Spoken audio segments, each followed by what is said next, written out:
Je vous amène cette chronique de John Avison ce matin dans le National Post. C'est assez choquant. Le sujet, c'est cette flotte de véhicules, 23 millions pour le G7, des véhicules qui avaient été achetés. Puis voilà un bel exemple. Bon, vous savez là, que les dépenses publiques exagérées, j'aime pas tellement ça, puis que je suis un de ceux qui chiale constamment contre la tendance naturelle des gouvernements à dépenser, puis à trop dépenser, puis c'est nos taxes. Bon, je ne raconterai pas toute l'histoire. C'est juste que quand arrive la sécurité, mettez-vous dans notre peau, là. Tu sais, dans certains domaines, moi, je me sens autorisé à dire c'est du gaspillage, mais tu sais, la sécurité. Le G7, les grands de ce monde vont être là, c'est dans Charlevoix. On est content que ce soit dans Charlevoix. Ça fait voir partout dans le monde une région de chez nous. Puis on se dit, ben, c'est sûr, dans Charlevoix, il y a des particularités. Puis il n'y a rien qu'une route. Puis la 138. Puis là, on voudrait, tu sais, la dernière chose qu'on voudrait, là, vous comme moi, c'est que le Canada, ça a une mauvaise réputation dans le monde parce qu'il y a une attaque ou une agression ou quelque chose arrive au président Macron, peu importe, là, tu sais, en son passage au Canada, parce que nous autres, on a des deux de pique, parce qu'on s'occupe pas bien de sécurité. Bon, on connaît toute l'histoire.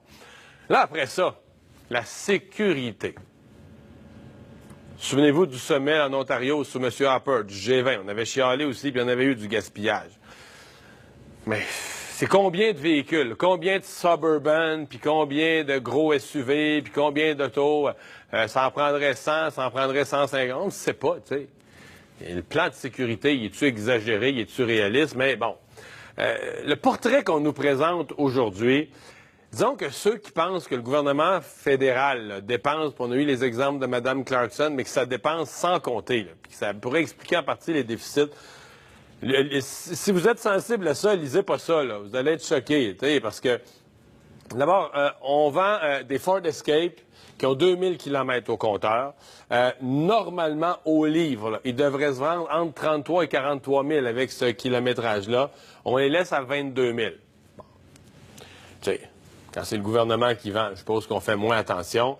Et là, vous en avez là-dedans des faits comme ceux-là. Tu sais, c'était 630, au total, 631 véhicules neufs pour, ça a duré quoi? Bon, j'allais dire 3 jours, probablement qu'il faut extensionner parce que la sécurité, ils ont commencé quelques jours avant, là, ils n'ont pas commencé la journée même, ils ont commencé quelques jours, même quelques semaines avant, mais quand même. Ce qu'on sait, c'est que on n'avait pas besoin de ces véhicules-là. Un exemple qui est assez clairement donné ici dans l'article, les Chrysler 300.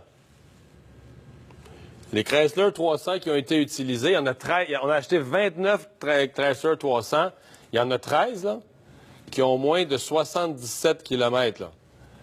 D'après moi, ils n'ont pas servi beaucoup là, pour avoir moins de 77 km au compteur.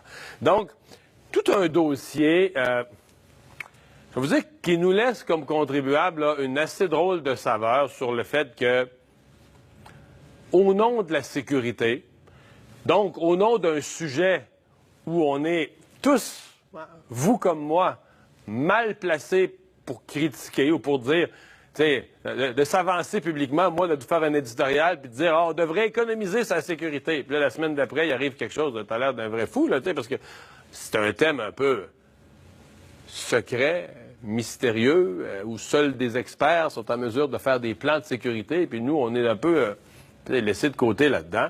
Mais le après-coup, de nombreux véhicules à peu près inutilisés, des véhicules très peu utilisés. Bon, là, tant mieux. Vous allez me dire, il y a des bonnes affaires à faire. Là, si vous êtes acheteur pour un Suburban ou pour un Escape ou peu importe, là, il y a des méchantes bonnes affaires à faire.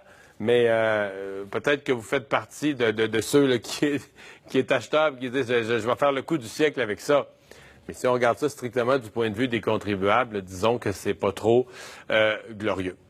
On est en attente d'Alain Laforêt, à qui on devrait pouvoir... Ah, on me dit qu'Alain Laforêt est prêt.